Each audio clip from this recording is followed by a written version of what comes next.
ಆಕಾಶವಾಣಿ.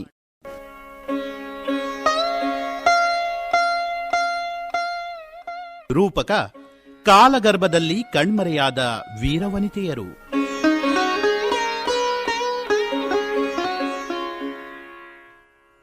ರಚನೆ ಮತ್ತು ನಿರ್ಮಾಣ ಫ್ಲೋರಿನ್ ರೋಷ್. ಕೇಳಿ ರೂಪಕ ಕಾಲಗರ್ಭದಲ್ಲಿ ಕಣ್ಮರೆಯಾದ ವೀರವನಿತೆಯರು.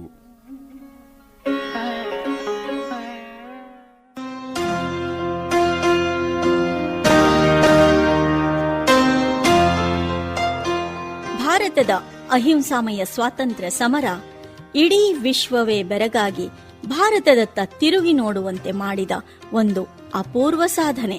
ಬಲಿಷ್ಠ ಬ್ರಿಟಿಷ್ ಸಾಮ್ರಾಜ್ಯದ ದಾಸ್ಯದಿಂದ ಭಾರತವನ್ನ ಬಿಡುಗಡೆ ಮಾಡಲು ಪ್ರಾಣ ತೆತ್ತ, ತಮ್ಮ ಸರ್ವಸ್ವವನ್ನು ಅರ್ಪಿಸಿ ಅವಿರತ ಹೋರಾಟ ನಡೆಸಿದ ಅಸಂಖ್ಯಾತ ಸ್ತ್ರೀ ಪುರುಷರ ದೇಶಭಕ್ತಿ, ಶ್ರದ್ಧೆ, ಪರಿಶ್ರಮ, ತ್ಯಾಗ, ಧೈರ್ಯ ಸಾಹಸಗಳಿಗೆ ಸರಿಸಾಟಿಯಾದ ಹೋರಾಟ ಪ್ರಪಂಚದಲ್ಲಿ ಮತ್ತೊಂದಿಲ್ಲ.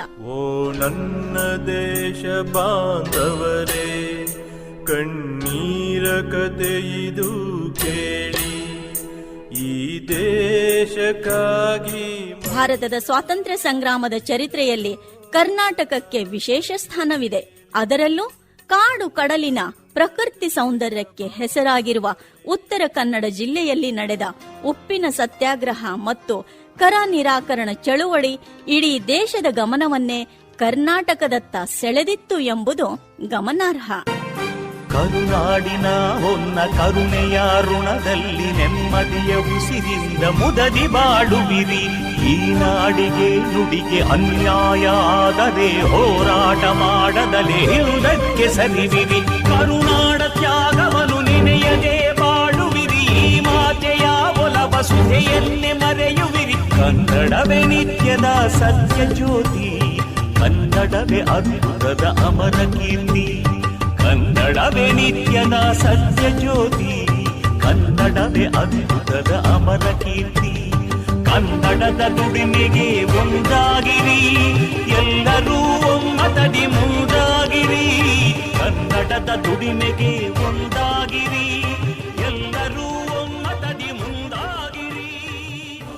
ಮಹಿಳೆಯರು ಸೇರಿದಂತೆ ಸಾಮಾನ್ಯ ಜನರು ಜಾತಿ, ಮತ, ಧರ್ಮ, ಲಿಂಗ ಎಂಬ ಭೇದವನ್ನ ಮರೆತು ಸ್ವಾತಂತ್ರ್ಯ ಹೋರಾಟದಲ್ಲಿ ಸಂಪೂರ್ಣವಾಗಿ ಸಮರ್ಪಿಸಿದ್ದರಿಂದಲೇ ಉತ್ತರ ಕನ್ನಡ ಜಿಲ್ಲೆಯ ಸ್ವಾತಂತ್ರ್ಯ ಹೋರಾಟ ಸಾಮಾನ್ಯರ ಅಸಾಮಾನ್ಯ ಹೋರಾಟವೆಂದು ಪ್ರಸಿದ್ಧವಾಗಿದೆ. ಬಿಡು ನೆಚ್ಚ ನೆಡು ಕೆಚ್ಚೆದೆಯ ಗುಡಿಯಲ್ಲಿ, ಸೆರೆಯ ಹರಿ ಅರಿಯ ನಿರಿ ಹುಟ್ಟಳಿಸು ಹುಡಿಯಲ್ಲಿ, ನಾನಳಿವೆ ನೀನಳಿವೆ ನಮ್ಮೆಲುಬುಗಳ ಮೇಲೆ ಮೂಡುವುದು ಮೂಡುವುದು ಭಾರತದ ಲೀಲೆ, ನವ ಭಾರತದ ಲೀಲೆ. ನಡೆ ಮುಂದೆ ನಡೆ ಮುಂದೆ ನುಗ್ಗಿ ನಡೆ ಮುಂದೆ, ಗಾಂಧಿ ಜಿಲ್ಲೆ ಎಂದೇ ಹೆಸರು ಪಡೆದಿದ್ದ ಉತ್ತರ ಕನ್ನಡ ಜಿಲ್ಲೆಯ ಅಂಕೋಲಾ ಮತ್ತು ಸಿರಸಿ, ಸಿದ್ದಾಪುರ ತಾಲೂಕುಗಳಲ್ಲಿ ನಡೆದ ಕರ ನಿರಾಕರಣ ಮತ್ತು ಜಂಗಲ್ ಸತ್ಯಾಗ್ರಹದ ಯಶಸ್ಸು ಭಾರತದ ಸ್ವಾತಂತ್ರ್ಯ ಹೋರಾಟಕ್ಕೆ ಈ ಜಿಲ್ಲೆಯ ಅಪ್ರತಿಮ ಕೊಡುಗೆ. ಅಂಕೋಲಾದಲ್ಲಿ ನಡೆದ ಉಪ್ಪಿನ ಸತ್ಯಾಗ್ರಹ ಸ್ವಾತಂತ್ರ್ಯ ಹೋರಾಟಕ್ಕೆ ಹೆಚ್ಚಿನ ಹುಮ್ಮಸ್ಸು ನೀಡುವುದರ ಜೊತೆಗೆ ಅಂಕೋಲೆಗೆ ಕರ್ನಾಟಕದ ಬಾರ್ಡೋಲಿ ಎಂಬ ಬಿರುದು ಪ್ರಾಪ್ತವಾಯಿತು. ಕನ್ನಡದ ಹಳದಿ ಛಾಯೆ ಹರಡಲಿ, ಕನ್ನಡಿಗರ ಮನದಲ್ಲಿ ಕ್ರಾಂತಿ ಜ್ವಾಲೆ ಸಿಡಿಯಲಿ. ಕನ್ನಡಿಗರ ಮನದಲ್ಲಿ ಕ್ರಾಂತಿ ಜ್ವಾಲೆ ಸಿಡಿಯಲಿ, ಸಿಡಿಯಲಿ ಕ್ರಾಂತಿ ಜ್ವಾಲೆ ನಡುಗಲಿ. ಭೂಗೋಳೆ ಸಿಡಿಯಲಿ, ಕ್ರಾಂತಿ ಜ್ವಾಲೆ ನಡುಗಲಿ. ಭೂಗೋಳೆ ಕರುನಾಡಿನ ತಾಯ್ಪಾದಕ್ಕೆ ವಿಶ್ವವೆಲ್ಲ ಹೂಮಾಲೆ, ವಿಶ್ವವೆಲ್ಲ ಹೂಮಾಲೆ. ಸಿದ್ದಾಪುರದಲ್ಲಿ ನಡೆದ ಕರ ನಿರಾಕರಣೆ ಚಳುವಳಿಯಲ್ಲಿ ಸಹಸ್ರಾರು ಮಹಿಳೆಯರು ಪಾಲ್ಗೊಂಡು ಮಾಡಿದ ಹೋರಾಟ ಕೆಲವೊಂದು ವೈಶಿಷ್ಟ್ಯಗಳಿಂದ ಕೂಡಿದ್ದು ಭಾರತದ ಸ್ವಾತಂತ್ರ್ಯ ಚರಿತ್ರೆಯಲ್ಲಿ ಸ್ವರ್ಣಾಕ್ಷರಗಳಲ್ಲಿ ಬರೆದಿಡುವಂಥದ್ದು. ಭಾರತದ ಸ್ವಾತಂತ್ರ್ಯ ಹೋರಾಟಕ್ಕೆ ಮಹಿಳೆಯರು ನೀಡಿದ ಕೊಡುಗೆಯನ್ನ ಉಲ್ಲೇಖಿಸಿದ ಗಾಂಧೀಜಿ, ಭಾರತದ ಸ್ವಾತಂತ್ರ್ಯ ಚಳುವಳಿಯ ಇತಿಹಾಸವನ್ನು ಬರೆಯುವ ಸಂದರ್ಭದಲ್ಲಿ ಮಹಿಳೆಯರು ಮಾಡಿದ ಬಲಿದಾನ ಮುಂಚೂಣಿಯ ಸ್ಥಾನದಲ್ಲಿ ನಿಲ್ಲಲಿದೆ ಎಂದು ಹೇಳಿರುವುದನ್ನ ಇಲ್ಲಿ ಸ್ಮರಿಸಬಹುದು. ಗಾಂಧೀಜಿಯವರ ಈ ಮಾತುಗಳನ್ನು ಸಾಕಾರಗೊಳಿಸಿದ ಕೀರ್ತಿ ಸಿದ್ದಾಪುರದ ಮಹಿಳೆಯರಿಗೂ ಸಲ್ಲುತ್ತದೆ ಎಂಬುದು ಚಾರಿತ್ರಿಕ ಸತ್ಯ. ಆಕಾಶದ ನೀಲಿಯಲ್ಲಿ ಚಂದ್ರ ತಾರೆ ತೊಟ್ಟಿಲಲ್ಲಿ, ಆಕಾಶದ ನೀಲಿಯಲ್ಲಿ ಚಂದ್ರ ತಾರೆ ತೊಟ್ಟಿಲಲ್ಲಿ, ಬೆಳಕಾಗಿಟ್ಟು ತೂಗಿದಾಕೆ, ಬೆಳಕಾಗಿಟ್ಟು ತೂಗಿದಾಕೆ, ನಿನಗೆ ಬೇರೆ ಹೆಸರು ಬೇಕೆ, ನಿನಗೆ ಬೇರೆ ಹೆಸರು ಬೇಕೆ ಸ್ತ್ರೀ. ಚರಿತ್ರೆಯ ಪುಟಗಳಲ್ಲಿ ಈ ಎಲ್ಲಾ ಮಹಿಳೆಯರ ಹೆಸರುಗಳು ದಾಖಲಾಗದೇ ಇದ್ದರೂ ಸಿದ್ದಾಪುರದ ಸುಮಾರು 150ಕ್ಕಿಂತಲೂ ಹೆಚ್ಚು ಅಶಿಕ್ಷಿತ ಮುಗ್ಧ ಮಹಿಳೆಯರು ಸ್ವಾತಂತ್ರ್ಯ ಹೋರಾಟದಲ್ಲಿ ನೇರವಾಗಿ ಮತ್ತು ಪರೋಕ್ಷವಾಗಿ ಭಾಗವಹಿಸಿದ್ದರು ಎನ್ನುತ್ತಾರೆ ನಿವೃತ್ತ ಶಿಕ್ಷಕ, ಸಾಹಿತಿ, ಅಂಕೋಲಾದ ಶಾಂತಾರಾಮ್ ನಾಯಕ್ ಹಿಚ್ಕಡ್. ಸ್ವಾತಂತ್ರ್ಯ ಸಂಗ್ರಾಮದಲ್ಲಿ ಉತ್ತರ ಕನ್ನಡ ಜಿಲ್ಲೆಯ ಇಡೀ ಜನಾಂಗವೇ ಈ ಸತ್ಯಾಗ್ರಹ ತೊಡ್ಕೊಂಡ್ರು. ಕೇವಲ ಗಂಡಸರಲ್ಲ, ಮಹಿಳೆಯರು ಕೂಡ ಅಷ್ಟೇ ವೀರತನದಿಂದ ಹೋರಾಡಿದ ಕಥೆ ಇದೆ. ಒಟ್ಟು ಒಂದು ಲೆಕ್ಕದ ಪ್ರಕಾರ ಚಳವಳಿಯಲ್ಲಿ ಭಾಗವಹಿಸಿದವರು, ಸತ್ಯಾಗ್ರಹಗಳಿಗೆ ನೆರವಾದವರು, ಶಿಕ್ಷೆಯನ್ನು ಹೊಂದಿದವರು ಮತ್ತು ಮೆರವಣಿಗೆಯಲ್ಲಿ ಭಾಗವಹಿಸಿದವರು ಎಲ್ಲ ಕೂಡಿ ಸುಮಾರು 150 ಮಹಿಳೆಯರು ಸಿದ್ದಾಪುರದಲ್ಲಿ ಸ್ವಾತಂತ್ರ್ಯ ಭಾಗವಹಿಸಿದರು.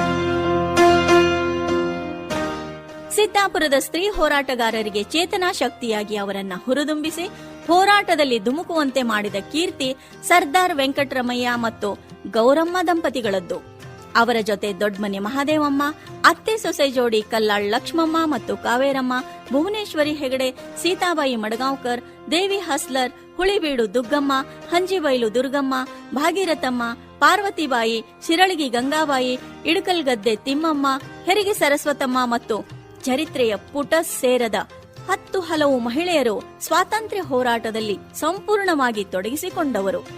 ಸಿದ್ದಾಪುರ ಭಾರತದ ಸ್ವಾತಂತ್ರ್ಯ ಚರಿತ್ರೆಯಲ್ಲಿ ಅಜರಾಮರ ಸ್ಥಾನ ಪಡೆಯಲು ಇವರು ಕಾರಣರಾದರು. ಈ ಮಹಿಳೆಯರು ಸ್ವಯಂ ಸ್ಫೂರ್ತಿಯಿಂದ ಸ್ವಾತಂತ್ರ್ಯ ಹೋರಾಟದ ಹಲವು ಚಳುವಳಿಗಳಲ್ಲಿ ಭಾಗವಹಿಸಿ ಯಶಸ್ಸು ಸಾಧಿಸಿದ್ದು ಕೂಡ ಒಂದು ಮಹತ್ವದ ಸಾಧನೆ ಎನ್ನುವ ಶಾಂತಾರಾಮ್ ನಾಯಕ್ ಹಿಚ್ಕಡ್ ಅವರ ಅಭಿಪ್ರಾಯವಿದು. ಸಿದ್ದಾಪುರಕ್ಕೆ ಸರ್ದಾರ್ ವೆಂಕಟರಾಮಯ್ಯ ಅಂತ ಅವರ ಹೆಂಡತಿ ಕೂಡ ಶ್ರೀಮತಿ ಗೌರಮ್ಮ ಮೈಸೂರು ಕಡೆಯವರು ಬಂದರು. ಸಿದ್ದಾಪುರದ ಮಹಿಳೆಯರು ಆ ವೆಂಕಟರಾಮ ನಿಮ್ಮ ಹೆಂಡತಿಯನ್ನು ನಮಗೆ ಮಾರ್ಗದರ್ಶನ ಕೊಡಬೇಕು ಅಂತ ಕೇಳಿಕೊಂಡ್ರು.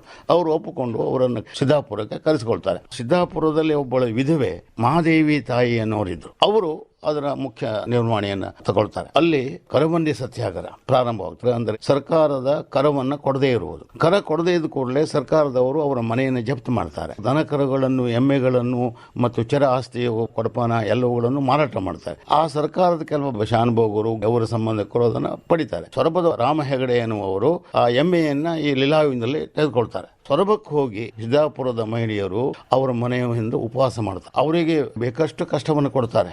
ಅವರ ಶೀಲವನ್ನು ಹರಣ ಮಾಡಲಿಕ್ಕೂ ಪ್ರಯತ್ನ ಮಾಡ್ತಾರೆ. ಯಾವುದಕ್ಕೂ ಹೆದರದೆ ಅವರಲ್ಲಿ ಉಪವಾಸ ಮಾಡಿ ಯಶಸ್ವಿಯಾಗಿ ಆ ಎಮ್ಮೆಯನ್ನೇ ಬಿಡಿಸಿಕೊಂಡು ಬರ್ತಾರೆ. ಈ ಭುವನಗಿರಿಯಿಂದ ಸಿದ್ದಾಪುರದವರೆಗೆ ಜಾಗೃತ ಮೆರವಣಿಗೆಯನ್ನು ತೆಗಿತಾರೆ. ಆ ಮೆರವಣಿಗೆಗಳಿಗೆ ಭಾಗವಹಿಸಿದ ಸೀತಾಬಾಯಿ ಮಡಗಾಂವ್ಕರ್ ಅವರಿಗೆ 9 ತಿಂಗಳ ಶಿಕ್ಷೆ ಕೊಡ್ತಾರೆ. ಬುಳ್ಳಮ್ಮ ಎನ್ನುವವರಿಗೆ 9 ತಿಂಗಳ ಶಿಕ್ಷೆಯನ್ನು ಕೊಡ್ತಾರೆ. ಅವರು ಜೈಲುವಾಸ ಅನುಭವಿಸುತ್ತಾರೆ. ಹೊಸತೋಟದ ವೆಂಕಟರಮಣ ಭಟ್ರ ಮನೆ ಮುಂದೆ ಸತ್ಯಾಗ್ರಹ ಮೇಲೆ 16 ಮಹಿಳೆಯರು ಭಾಗವಹಿಸುತ್ತಾರೆ. ಆ ಸತ್ಯಾಗ್ರಹದಲ್ಲಿ ದೇವಿ ಕಾರ ಅವರಿಗೆ 1 ವರ್ಷ ಮಗು ಸಹಿತ ಕಾರಾಗೃಹ ಹೋಗ್ತಾರೆ. ದೇವಿ ಸರಸಮ್ಮ ಅಚ್ಚುಕಟ್ಟು ಅವಳು ಕೂಡ 1 ವರ್ಷದ ಮಗುವನ್ನು ತೆಗೆದುಕೊಂಡು ಜೈಲಿಗೆ ಹೋಗ್ತಾರೆ. ಲಕ್ಷ್ಮಮ್ಮ ಇಡಕಲಗದ್ದೆ ಅವಳು ಕೂಡ 2 ವರ್ಷದ ಮಗುವನ್ನು ತೆಗೆದುಕೊಂಡು ಜೈಲಿಗೆ ಹೋಗ್ತಾರೆ.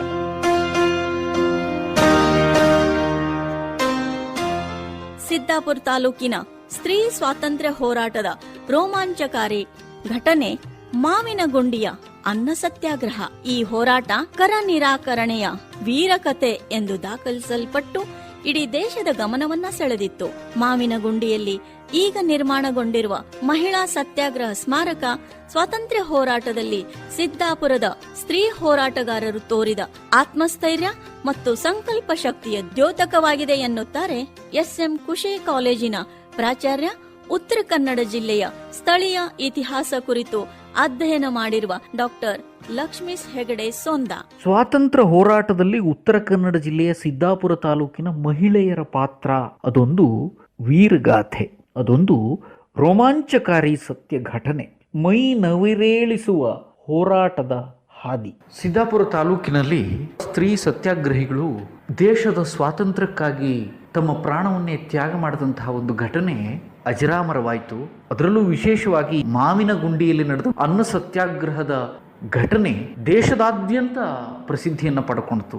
ಇವರ ತ್ಯಾಗದ ಸ್ಮರಣೆಗಾಗಿ ಮಾವಿನಗುಂಡಿಯಲ್ಲಿ ಒಂದು ಸ್ಮಾರಕ ಭವನವನ್ನು ಕೂಡ ನಿರ್ಮಾಣ ಮಾಡಿದ್ದಾರೆ. ಬಹುಶಃ ದೇಶದಲ್ಲೇ ಇದೊಂದು ಅತ್ಯಂತ ಅಪರೂಪದ ಮತ್ತು ಏಕೈಕ ಸ್ಮಾರಕ ಭವನ ಆಗಿರಬಹುದು. ಅಷ್ಟೊಂದು ಅದ್ಭುತವಾದಂತಹ ಐತಿಹಾಸಿಕ ಚರಿತ್ರೆಯನ್ನ ಮಾವಿನಗುಂಡಿಯ ಈ ಸ್ಮಾರಕ ಒಳಗೊಂಡಿದೆ. ಭಾರತ ದೇಶದ ಪ್ರತಿಯೊಂದು ಹಳ್ಳಿಯೂ ಸ್ವಾತಂತ್ರ್ಯಕ್ಕೋಸ್ಕರ ತ್ಯಾಗದ ಮೂಲಕ, ಆದರ್ಶದ ಮೂಲಕ, ತತ್ವ ಸಿದ್ಧಾಂತದ ಮೂಲಕ ತಮ್ಮದೇ ಆದಂತಹ ಕೊಡುಗೆಗಳನ್ನು ಕೊಟ್ಟಿದ್ದೆ. ಸಿದ್ದಾಪುರ ತಾಲೂಕನ್ನು ತೆಗೆದುಕೊಂಡ್ರೆ ಕರ ನಿರಾಕರಣೆ ಚಳುವಳಿಯಲ್ಲಿ ಅದ್ಭುತವಾದಂತಹ ಕೊಡುಗೆಯನ್ನ ಈ ಪ್ರದೇಶ ನೀಡಿದೆ. ಅದರಲ್ಲೂ ವಿಶೇಷವಾಗಿ ಸ್ತ್ರೀಯರ ಹೋರಾಟ ಅದೊಂದು ಅದ್ಭುತವಾದಂತಹ ಕಥಾನಕ. ಸಿದ್ದಾಪುರ ತಾಲೂಕಿನ ಪ್ರದೇಶದಲ್ಲಿ ಮುಖ್ಯವಾಗಿ 18 ಕೇಂದ್ರಗಳು ಆಗ ಸತ್ಯಾಗ್ರಹಿಗಳ ತಾಣವಾಗಿ ಕಾರ್ಯವನ್ನು ನಿರ್ವಹಿಸ್ತಾ ಇತ್ತು. ಅಂದ್ರೆ ಹೋರಾಟದ ತೀವ್ರತೆಯನ್ನು ಅಂದಾಜಿಸಬಹುದು. ಇರಿವಿಗೆ ಸಿಟ್ಟೈತಿಂದರ ಮನುಷ್ಯ ಹೋರಾಡಬೇಕು ತಮ್ಮ ಸ್ವಾತಂತ್ರ್ಯಕ್ಕೆ, ಅದನ್ನ ಯಾರು ಕೊಡೋದಿಲ್ಲ. ತಟ್ಟಾಗಿಟ್ಟ ಬೆಳೆ ತಟ್ಟಾಗಿಟ್ಟ ಬೆಳೆ ತಟ್ಟಾಗಿಟ್ಟ ಬೆಳೆ ತಟ್ಟಾಗಿಟ್ಟ ದಾಸನಾಗಿ ಬಗ್ಗೋದಕ್ಕಿಂತ ಮೀಸಿ ಹೊತ್ತ ಬದುಕಬೇಕು, ಮಾಡೋ ಎಲ್ಲವೇ ಮಾಡಿದ್ದೆ.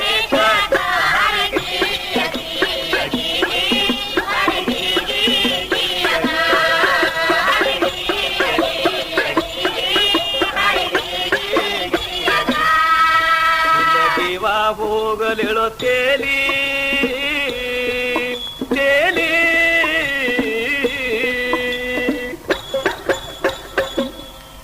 ಕುಲದೀವ ಹೋಗಲಿಳೋ ತೇಲಿ ನಮ್ಮ ದೇಹ ಎಲುಬಿನ ಮ್ಯಾಲೆ ಮೂಡತಾವೋ ನವ ಭಾರತದ ಮೇಲೆ.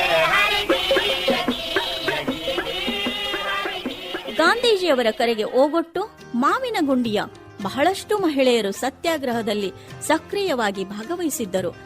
ತಮ್ಮ ಮರ್ಯಾದೆಗೆ ಧಕ್ಕೆ ಬಂದಲ್ಲಿ ಪ್ರಾಣ ತ್ಯಾಗಕ್ಕೂ ಸಿದ್ಧರಿದ್ದರು.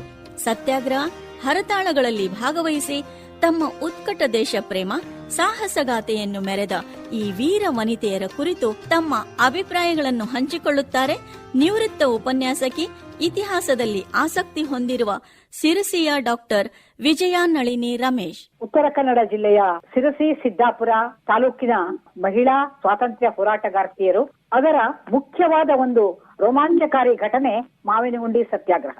ಮುದ್ದು ಮಕ್ಕಳನ್ನ ಅಗಲಿರದ ಮಾತೆಯರು ಉಪ್ಪಿನ ಸತ್ಯಾಗ್ರಹ, ಜಂಗಲ್ ಸತ್ಯಾಗ್ರಹ, ಹುಲಬನ್ನಿ ಸತ್ಯಾಗ್ರಹ, ಸುಗ್ರೀವಾಜ್ಞೆಯಂತ ಕರಾಳ ಕಠೋರ ಕಾನೂನುಗಳ ಉಲ್ಲಂಘನೆ ಮಾಡುತ್ತಾ ಜೈಲಿಗೆ ಹೋದಂತ ಘಟನೆಗಳು ಪ್ರತಿದಿನ ಇಲ್ಲಿ ನಡೆಯುತ್ತಾ ಇದ್ದವು. ಪರಿಸ್ಥಿತಿಯ ಪರಿವರ್ತನೆಗಾಗಿ ತಿಂಗಳುಗಟ್ಟಲೆ ಉಪವಾಸ ಕುಳಿತು ಪ್ರಾಣತ್ಯಾಗಕ್ಕೆ ಸಿದ್ಧರಾದಂತಹ ಮಹಿಳೆಯರ ತ್ಯಾಗ ಬಲಿದಾನಗಳ ಕಥೆ ಇಲ್ಲಿದೆ. ಮಹಿಳೆಯರು ಹಲವು ರೀತಿಯ ಕಾಯ್ದೆ ಭಂಗ ಚಳುವಳಿಗಳಲ್ಲಿ ಭಾಗವಹಿಸಿದ್ದರೂ ಸಹ ಅತ್ಯಂತ ಕಠೋರವಾದ ಕಠಿಣವಾದ ಚಳವಳಿ ಕರಬಂದಿ ಸತ್ಯಾಗ್ರಹ ಆಗಿತ್ತು. ಮಹಾತ್ಮಾಜಿಯವರ ಪ್ರಭಾವದಿಂದ ಸಿರ್ಸಿ ಸಿದ್ದಾಪುರ ಭಾಗದಲ್ಲಿ ಮಹಿಳೆಯರು ಮನೆಯಲ್ಲಿ ಅತ್ಯಂತ ಜವಾಬ್ದಾರಿಯುತವಾದ ಸ್ಥಾನದಲ್ಲಿದ್ದಂತಹ ಗೃಹಿಣಿಯರು ಚಿಕ್ಕ ಪುಟ್ಟ ಮಕ್ಕಳನ್ನ ಮನೆಯಲ್ಲಿ ಬಿಟ್ಟು ಒಲೆ ಕುಡಿಯುವಂತಹ ಮಕ್ಕಳನ್ನು ಕೂಡ ತಮ್ಮ ಜೊತೆಯಲ್ಲಿ ಕರೆದುಕೊಂಡು ಬಂದು ಸ್ವಯಂ ಸ್ಫೂರ್ತಿಯಿಂದ ಮುಂದೆ ಬಂದು ಸತ್ಯಾಗ್ರಹದಲ್ಲಿ ನಿರತರಾಗಿದ್ರು ಅಂತಂದ್ರೆ ಆ ಒಂದು ಸತ್ಯಾಗ್ರಹದ ಕಾವು ಆ ಸಮಯದಲ್ಲಿ ಎಷ್ಟಿತ್ತು ಅಂತ ಅನ್ನೋದು ನಮಗೆ ಇಲ್ಲಿ ಗೊತ್ತಾಗ್ತಾ ಇದೆ. ಮನೆಗಳು ಕೂಡ ಸ್ವಾತಂತ್ರ್ಯ ಸಂಗ್ರಾಮದ ದೇಶಭಕ್ತಿಯ ಕುದಿಯುವ ಕೇಂದ್ರಗಳಾಗಿದ್ದುವಾಗ ಮನೆ ಯಜಮಾನರು, ಹೊರ ಮಕ್ಕಳು ಎಲ್ರಿಗೂ ಆ ರೀತಿ ಇತ್ತು. ಮಳೆ ತಾನು ಮುಂದುವರ್ತೇನೆ ಅಂತ ಹೋದಾಗ ಮನೆ ಜನನು ಬಹಳ ಅಡ್ಡಿ ಬರಲಿಲ್ಲ. ಅದರಿಂದಾಗಿ ಅವರು ಉತ್ಸಾಹದಿಂದ ಮುಂದೆ ಬಂದ್ರು. ಮಹಿಳೆ ಯಾವುದೇ ಒಂದು ಕೆಲಸದಲ್ಲಿ ಮನಸ್ಸು ಮಾಡಿದ್ರೆ ತನ್ನನ್ನ ಪೂರ್ಣವಾಗಿ ಅರ್ಪಿಸಿಕೊಳ್ತಾಳೆ ಅಂತ ಅನ್ನೋದಕ್ಕೆ ಇದು ಒಂದು ಉದಾಹರಣೆ ಅಂತ ನನ್ನ ಅನಿಸಿಕೆ. ನಿಶಸ್ತ್ರ, ಅಶಿಕ್ಷಿತ, ಸಂಪ್ರದಾಯ ಕುಟುಂಬದ ಹಿನ್ನೆಲೆಯ ಸಿದ್ದಾಪುರದ ರೈತಾಪಿ ಮಹಿಳೆಯರ ಹೋರಾಟ ಅಪ್ರತಿಮ ದೇಶಪ್ರೇಮ ಮತ್ತು ತ್ಯಾಗ ಬಲಿದಾನಗಳ ರೋಮಾಂಚಕ ಅಧ್ಯಾಯ. ಈ ಹೋರಾಟದ ನಾಯಕತ್ವ ವಹಿಸಿದ್ದ ವೆಂಕಟರಮಯ್ಯ ಅವರ ಪ್ರಯತ್ನದ ಫಲವಾಗಿ ರಾಷ್ಟ್ರಮಟ್ಟದ ಆಂಗ್ಲ ಪತ್ರಿಕೆಯಲ್ಲಿ ಇಲ್ಲಿನ ಹೋರಾಟ ನಿರತ ಮಹಿಳೆಯರ ಮೇಲೆ ನಡೆದ ದೌರ್ಜನ್ಯ, ಹಿಂಸೆ, ಧೈರ್ಯ ಸಾಹಸಗಳು ಸವಿವರವಾಗಿ ವರದಿಯಾದವು. ಪರಿಣಾಮ ರಾಷ್ಟ್ರ ಮಟ್ಟದಲ್ಲಿ ಮಾವಿನಗುಂಡಿಯ ಚಳುವಳಿಗೆ ವ್ಯಾಪಕ ಪ್ರಚಾರ ದೊರಕಿತು. ಮಾವಿನಗುಂಡಿಯ ಉದ್ಯಮಿ ಅಶೋಕ್ ಹೆಗಡೆ ತಮ್ಮ ಸ್ವ ಆಸಕ್ತಿಯಿಂದ ಮಾವಿನಗುಂಡಿಯ ಹೋರಾಟದ ಬಗ್ಗೆ ಅಧ್ಯಯನ ಮಾಡಿ ಪುಸ್ತಕ ರೂಪದಲ್ಲಿ ಅದನ್ನ ದಾಖಲಿಸುವ ಪ್ರಯತ್ನ ಮಾಡಿದ್ದಾರೆ. ಮಹಿಳೆಯರು ರಣರಂಗಕ್ಕೆ ಇಳಿದು ಹೋರಾಡಿದ ಹೃದಯಸ್ಪರ್ಶಿ ಚಳುವಳಿ ರಾಷ್ಟ್ರವ್ಯಾಪಿ ಗಮನ ಸೆಳೆದ ಕುರಿತು ಅಶೋಕ್ ಹೆಗಡೆ ಹೇಳುತ್ತಾರೆ. ಇಷ್ಟು ವ್ಯಾಪಕವಾದಂಥ ಚಳವಳಿ ಬಗ್ಗೆ ಇಡೀ ರಾಷ್ಟ್ರವ್ಯಾಪಿ ಗಮನವನ್ನು ಸೆಳೆಯಬೇಕು ಅಂತ ಹೇಳೋ ಉದ್ದೇಶದಿಂದ ಸರ್ದಾರ್ ವೆಂಕಟರಾಮಯ್ಯನವರು ಮದ್ರಾಸಿನ ಹಿಂದೂ ಪತ್ರಿಕೆಗೆ ಸಂಪರ್ಕ ಮಾಡಿ ಸಾಕ್ಷಾತ್ ವರದಿ ಮಾಡೋದಕ್ಕಾಗಿ ಪಾರ್ಥಸಾರಥಿ ಅಂತ ಹೇಳುವಂಥ ಒಬ್ಬ ವರದಿಗಾರನ ಇಲ್ಲಿ ಬರುವಂತೆ ಮಾಡಿದ್ರು ಅವರು. ಇದು 1932ದಲ್ಲಿ ನ್ಯಾಷನಲ್ ಲೆವೆಲ್ ಪತ್ರಿಕೆ ಬರುವಂತೆ ಮಾಡಿದ್ದು ಅದು ಅಸಾಮಾನ್ಯ ಸಂಗತಿ. ಅದು ಈ ಮಾವಿನಗುಂಡಿ ಅಂತ ಕುಗ್ರಾಮಕ್ಕೆ ವಿವರವಾದಂತಹ ಒಂದು 8-10 ಪೇಜ್ಗಳ ಅಧ್ಯಾಯವೇ ಸತ್ಯಾಗ್ರಹಿ ಪುಸ್ತಕದಲ್ಲಿದೆ. ಅವರು ಯಾವ ಬಸ್ನಲ್ಲಿ ಬಂದೆ, ಹೇಗೆ ಬಂದೆ, ಇಲ್ಲಿ ಧರ್ಮಶಾಲೆ ಇತ್ತು, ಅಲ್ಲಿ ಸತ್ಯಾಗ್ರಹಿಗಳು ಯಾತನೆ ಪಟ್ಕೊತಾ ಪೊಲೀಸ್ ಹಿಂಸೆಯನ್ನು ಅನುಭವಿಸ್ಕೊತಾ ಇದ್ದಿದ್ರ ಬಗ್ಗೆ ವಿವರವಾಗಿ ವರ್ಣಿಸಿದ್ದು. ಆಮೇಲೆ ಸಿದ್ದಾಪುರ ಪೊಲೀಸ್ ಸ್ಟೇಷನ್ಗೆ ಹೋಗಿದ್ದು, ಅವ್ರ ಮೇಲೆ ದಬ್ಬಾಳಿಕೆ ನಡೆಸಿದ್ದು, ಇದೆಲ್ಲದರ ವಿವರಗಳನ್ನು 3-4 ಕಂತುಗಳಲ್ಲಿ ಅವರು ಪತ್ರಿಕೆಯಲ್ಲಿ ಪ್ರಕಟ ಆಗುವಂತೆ ನೋಡಿಕೊಂಡು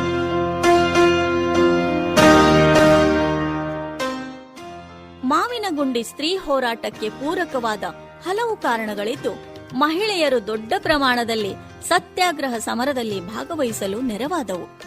ದೇಶಪ್ರೇಮ, ಗಾಂಧೀಜಿಯ ಆದರ್ಶಗಳು ಒಂದೆಡೆ ಈ ಮಹಿಳೆಯರಿಗೆ ಸ್ಫೂರ್ತಿಯಾಗಿದ್ದರೆ, ಕೆಲವು ಸಾಂದರ್ಭಿಕ ಘಟನೆಗಳೂ ಕೂಡ ಸ್ತ್ರೀಯರನ್ನ ಹೋರಾಟದ ಹಾದಿ ಹಿಡಿಯಲು ಪ್ರೇರೇಪಿಸಿತು ಎನ್ನುತ್ತಾರೆ ಡಾಕ್ಟರ್ ಲಕ್ಷ್ಮೀಶ್ ಹೆಗಡೆ ಸೋಂದಾ. ಸ್ತ್ರೀಯರು ಯಾವ ಕಾರಣಕ್ಕಾಗಿ ಹೋರಾಟದ ಹಾದಿಯನ್ನು ತುಳಿದ್ರು? ನಿಜವಾಗಿಯೂ ಅವರಲ್ಲೂ ಅಷ್ಟೊಂದು ದೇಶಪ್ರೇಮ ಮನೆ ಮಾಡಿತ್ತೆ, ಅಥವಾ ದೇಶಕ್ಕೆ ಸ್ವಾತಂತ್ರ್ಯವನ್ನ ಕೊಡಿಸಬೇಕು ಹೇಳುವಂತ ತೀವ್ರತರವಾದಂತಹ ಹಪಹಪಿಸುವಿಕೆ ಅವರಲ್ಲಿ ಮನೆ ಮಾಡಿತ್ತೆ? ನಿಜ, ಇದು ಇತ್ತು.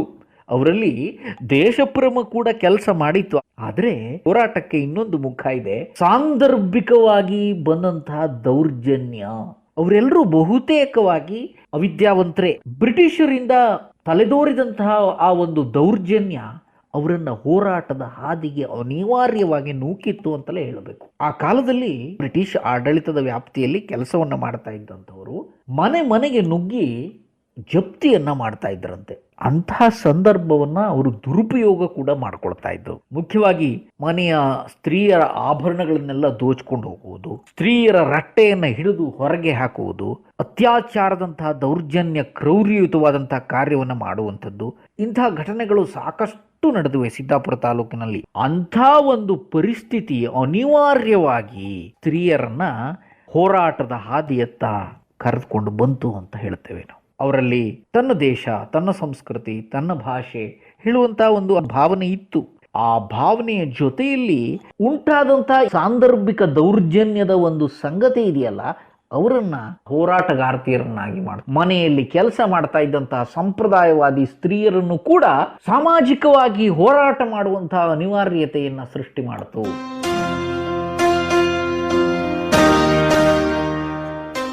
ಮಾವಿನಗುಂಡಿಯ ಸ್ತ್ರೀ ಸ್ವಾತಂತ್ರ್ಯ ಹೋರಾಟದ ಉಲ್ಲೇಖ ಮಾಡುವಾಗ ದೇವಿ ಹಸ್ಲರ್ ಅವರ ತ್ಯಾಗ, ಪ್ರಾಮಾಣಿಕತೆ ಮತ್ತು ಧೈರ್ಯ ಸಾಹಸ ಹೇಗೆ ಮರೆಯಲು ಸಾಧ್ಯ?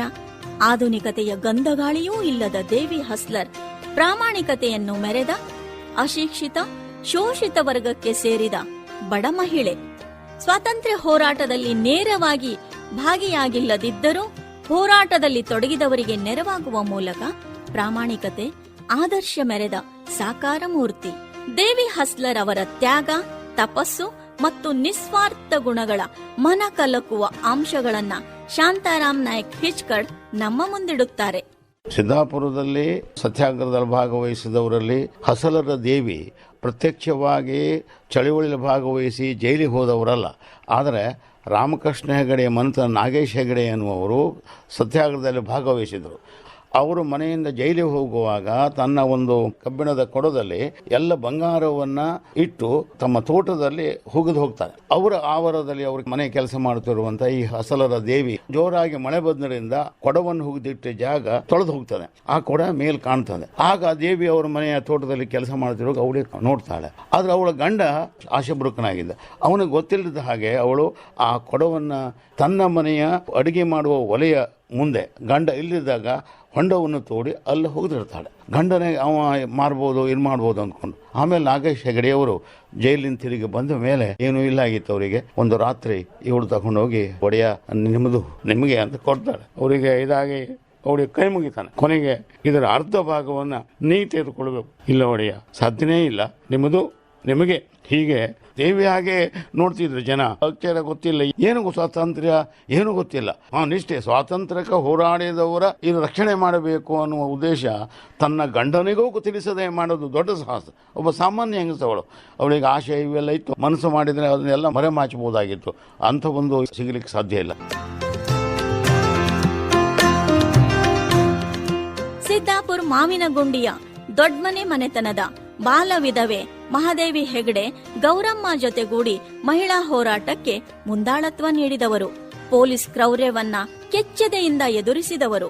ಮಹಾತ್ಮ ಗಾಂಧಿ 1934ರಲ್ಲಿ ಸಿದ್ದಾಪುರಕ್ಕೆ ಭೇಟಿ ನೀಡಿದ ಸಂದರ್ಭದಲ್ಲಿ ಸಂಪ್ರದಾಯ ಕುಟುಂಬದ ಹಿನ್ನೆಲೆಯ ಈ ವಿಧವೆಯ ತಲೆಬೋಳಿಸಿ ವಿಕಾರಗೊಳಿಸಿದ್ದರ ಪರಿಣಾಮ ಗಾಂಧೀಜಿಯವರ ಗಮನ ಸೆಳೆದವರು. ಸಿದ್ದಾಪುರದ ದೊಡ್ಮನೆ ಕುಟುಂಬದ ರಾಧಾಕೃಷ್ಣ ಹೆಗಡೆ ತಮ್ಮ ಸೋದರತ್ತೆ ಮಹಾದೇವಿ ಹೆಗಡೆಯ ಸ್ವಾತಂತ್ರ್ಯ ಹೋರಾಟದ ಬಗ್ಗೆ 34ನೇ ಗಾಂಧೀಜಿಯವರು ಬಂದಾಗ ಮಹಾದೇವಿ ತಾಯಿ ಅವರು ನನ್ನ ಅಜ್ಜನ ಹಿರಿಯ ಮಗಳು, ನನಗೆ ಸೋದರ ಅತ್ತೆ ಇದು. ಅವಳು ಬಾಲ ವಿಧವೆ. 8ನೇ ವರ್ಷಕ್ಕೆ ಅವಳಿಗೆ ಮದುವೆ ಆಗಿದೆ. ಅವಳ ಗಂಡನಿಗೆ 11 ವರ್ಷ. ಅವಳಿಗೆ 11 ವರ್ಷ ಆಗುವಾಗ ಅವಳ ಗಂಡನಿಗೆ 14 ವರ್ಷ ಆಗುವಾಗ ಗಂಡ ತೀರ್ಕೊಳ್ತಾನೆ.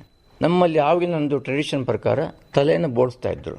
ಸ್ವಲ್ಪ ಆರ್ಥೋಡಾಕ್ಸ್ ಫ್ಯಾಮಿಲಿ ಅಂತ ನಮ್ದಾಗಿರೋದಕ್ಕಾಗಿ ಆವತ್ತಿನ ಟ್ರೆಡಿಷನ್ಸ್ ಫಾಲೋ ಮಾಡ್ತಾ ಇದ್ರು.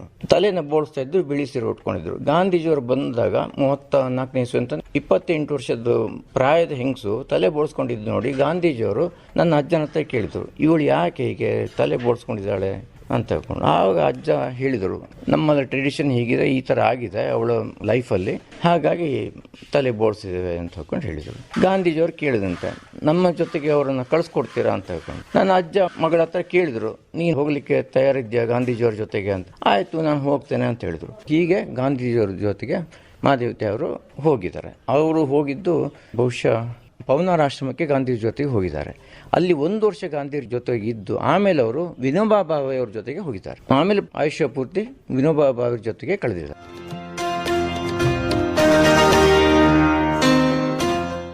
ದೇವಿ ಹಸ್ಲರ್ ಅವರು ಸತ್ಯ, ನಿಷ್ಠೆ ಮತ್ತು ಪ್ರಾಮಾಣಿಕ ಸೇವೆಯಿಂದ ಇತರ ಮಹಿಳೆಯರಿಗೆ ಸ್ಫೂರ್ತಿಯಾಗಿದ್ದರು.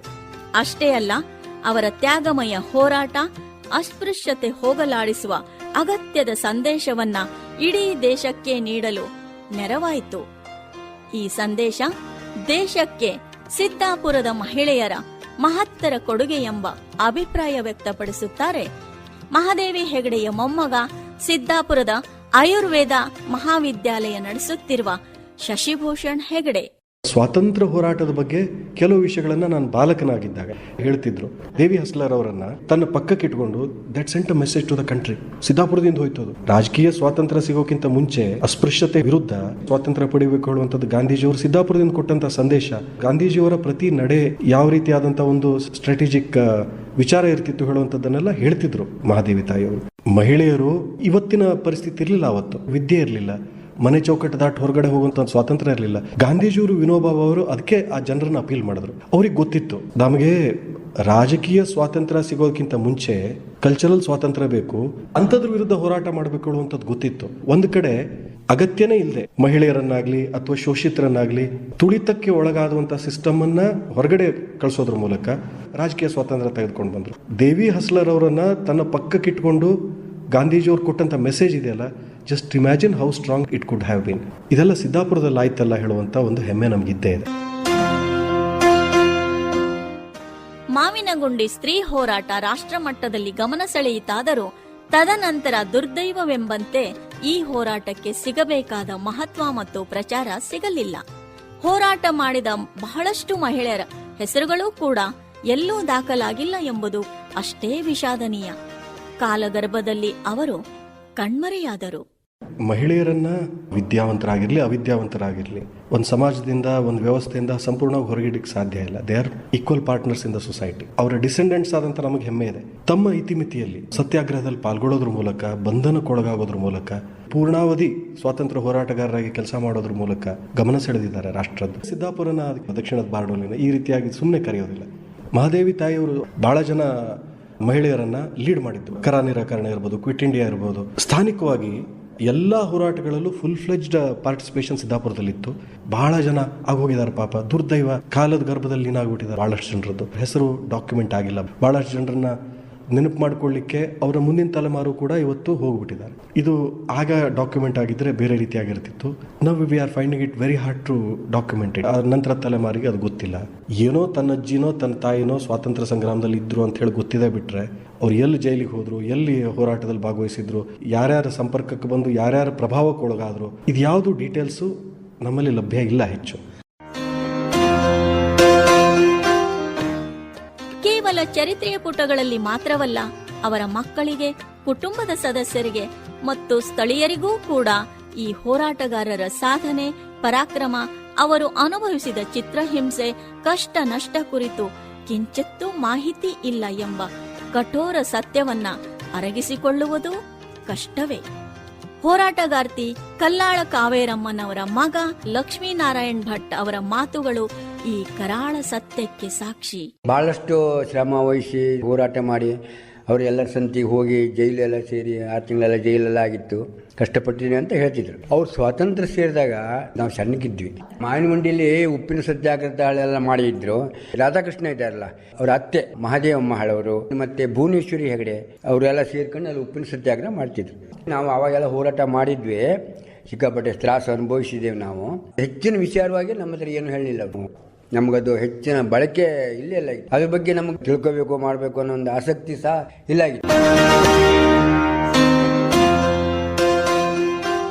ಸಿದ್ದಾಪುರದ ಸ್ತ್ರೀ ಸ್ವಾತಂತ್ರ್ಯ ಹೋರಾಟ ಕೇವಲ ಹರತಾಳ, ಪ್ರತಿಭಟನೆ ಅಥವಾ ಸತ್ಯಾಗ್ರಹಕ್ಕೆ ಸೀಮಿತವಾಗಿರಲಿಲ್ಲ. ಅವರ ಹೋರಾಟ ಆ ಕಾಲದಲ್ಲಿ ಆಚರಣೆಯಲ್ಲಿದ್ದ ಕೆಲವು ಅನಿಷ್ಟ ಸಾಮಾಜಿಕ ಪಿಡುಗುಗಳ ವಿರುದ್ಧ ಪ್ರಬಲವಾದ ಸಂದೇಶವನ್ನ ದೇಶದ ಜನತೆಗೆ ನೀಡಲು ಮಹಾತ್ಮ ಗಾಂಧಿಗೆ ಒಂದು ವೇದಿಕೆಯಾಯಿತು. ಪತ್ರಕರ್ತ ಸಿದ್ದಾಪುರದ ಕನ್ನೇಶ್ ಕುಮಾರ್ ಹೇಳುವಂತೆ, ಮಹಾತ್ಮ ಗಾಂಧಿ ಅವರಿಗೆ ಮತ್ತೆ ಸಿದ್ದಾಪುರಕ್ಕೆ ಒಂದು ಬಹಳ ಒಳ್ಳೆಯ ಸಂಬಂಧ ಇದೆ. ದೇವಿ ಹಸ್ಲರ್ ಅನ್ನುವಂಥ ಒಬ್ಳು ಮಹಿಳೆ ಸ್ವಾತಂತ್ರ್ಯ ಹೋರಾಟಕ್ಕಾಗಿ ಕೆಲಸ ಮಾಡ್ತಾರೆ. ಜೊತೆಗೆ ಇನ್ನೊಂದು 4-5 ಜನ ಮಹಿಳೆಯರು ಗಾಂಧಿಯವರು ಬಂದಾಗ ತಾವು ತೊಟ್ಟಿರುವಂತಹ ಬಂಗಾರವನ್ನ ಸ್ವಾತಂತ್ರ್ಯ ಚಳವಳಿ ಸಲುವಾಗಿ ತೆಗೆದುಕೊಡ್ತಾರೆ. ಇದನ್ನೆಲ್ಲ ನೋಡಿದಾಗ ಗಾಂಧೀಜಿಯವರು ಕೇಳ್ತಾರೆ, ಆ ದೇವಿ ಮುಖ್ಯವಾಹಿನಿಗೆ ಬರಲ್ಲ ಅಂತ. ಹಸ್ಲರ್ ಹೋಗ್ತಾರಲ್ಲ, ಒಂದು ಪಾಪ ಅವರಿಗೆ ಹೋಗ್ಲಿಕ್ಕೆ ಸಮಸ್ಯೆ ಇದ್ದಿರ್ಬೋದು, ಎರಡನೇದು ಅಸ್ಪೃಶ್ಯತೆ. ಅವರು ದಲಿತರಾಗಿರೋದ್ರಿಂದ ಇವ್ರ ಜೊತೆ ಮುಖ್ಯವಾಹಿನಿಗೆ ಬೆರೆತು ಹೋಗೋದು ಕಷ್ಟ ಆಗ್ತಾ ಇತ್ತು. ಈ ವಿಚಾರವನ್ನು ಗ್ರಹಿಸಿರುವಂತ ಗಾಂಧಿ ಬರ್ತಾರೆ, ನೀವಿಲ್ಲಿ ಅಸ್ಪೃಶ್ಯತೆ ಆಚರಣೆ ಮಾಡಬಾರದು ಅಂತ ಹೇಳ್ತಾರೆ. ಇನ್ನೊಂದು ಮಹಾದೇವಿ ಅಮ್ಮ ಅಂತ ಹೇಳ್ಕೊಂಡು ಸ್ವಾತಂತ್ರ್ಯ ಹೋರಾಟ ಮಾಡ್ತಾರೆ, ಅವರು ವಿಧವೆ ಆಗ್ತಾರೆ. ಇದು ಕೂಡ ಗಾಂಧಿ ಗೊತ್ತಾಗ್ತದೆ. ನೀವು ಯಾವ ತಾಲೂಕಿನ ಜನರನ್ನ ನಮ್ಮ ಸ್ವಾತಂತ್ರ್ಯ ಹೋರಾಟದ ಪ್ರಮುಖ ವ್ಯಕ್ತಿಗಳಂತ ಹೇಳ್ತೀರಿ, ಆ ಊರಿನಲ್ಲಿ ಅಸ್ಪೃಶ್ಯತೆ ಮತ್ತೆ ವಿಧವೆ ವಿವಾಹ ವಿರೋಧ ಎಲ್ಲ ನಡೀತಾ ಇದೆ, ನೀವೇನಾದ್ರೂ ಕೆಲಸ ಮಾಡ್ಬೇಕಂತ ಗಾಂಧೀಜಿಯವರಿಗೆ ಮೆಸೇಜ್ ಕೊಡ್ತಾರೆ. ಗಾಂಧೀಜಿ ಸ್ವಾತಂತ್ರ್ಯ ಹೋರಾಟಕ್ಕೆ ಉತ್ತೇಜನ ಮಾಡಿರೋದು ಒಂದು, ಎರಡನೇದು ಅಸ್ಪೃಶ್ಯತೆ ನಿವಾರಣೆಗೆ ಶ್ರಮಿಸಿರೋದು, ಮೂರನೇದು ಆ ಕಾಲದ ಬಹಳ ಅನಿಷ್ಟ ಪದ್ಧತಿಯಾಗಿರುವಂತ ವಿಧವಾ ವಿವಾಹವನ್ನ ಶುರು ಮಾಡಿದ್ರು. ಈ 3 ಕಾರಣಗಳಿಂದ ಸ್ವಾತಂತ್ರ್ಯ ಹೋರಾಟದಲ್ಲಿ ನಮ್ಮ ಸಿದ್ದಾಪುರ ತಾಲೂಕಿನವರ ಹೆಚ್ಚಿನ ಮಹತ್ವಕ್ಕೆ ಗಾಂಧಿ ಕಾರಣರು.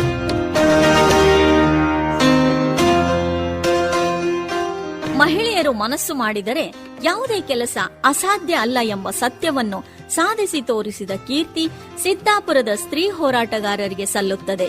ತೊಟ್ಟಿಲು ತೂಗುವ ಕೈಗಳು ಸ್ವಾತಂತ್ರ್ಯದ ರಣಕಹಳೆ ಮೊಳಗಿಸುವಲ್ಲಿ ಮಾಡಿದ ಸಾಧನೆ, ತೋರಿದ ಅಪ್ರತಿಮ ಧೈರ್ಯ, ಸಾಹಸ ಅಪೂರ್ವ, ಅನನ್ಯ ಮತ್ತು ಸರಿಸಾಟಿ ಇಲ್ಲದ್ದು.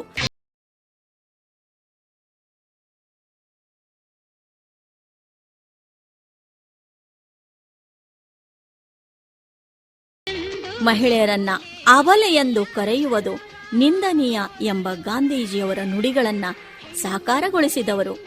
ತಾಯ್ನಾಡಿಗಾಗಿ ತಮ್ಮ ಪ್ರಾಣವನ್ನೇ ಮುಡುಪಾಗಿಟ್ಟ ಈ ವೀರ ಮಾತೆಯರು ನಮಗೆಲ್ಲ ಸ್ಫೂರ್ತಿ, ಪ್ರೇರಣೆ.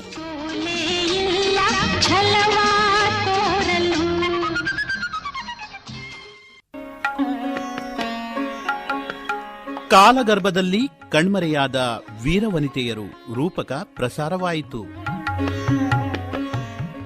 ನಿರೂಪಣೆ ಅನ್ನಪೂರ್ಣ ಹೂಗಾರ್.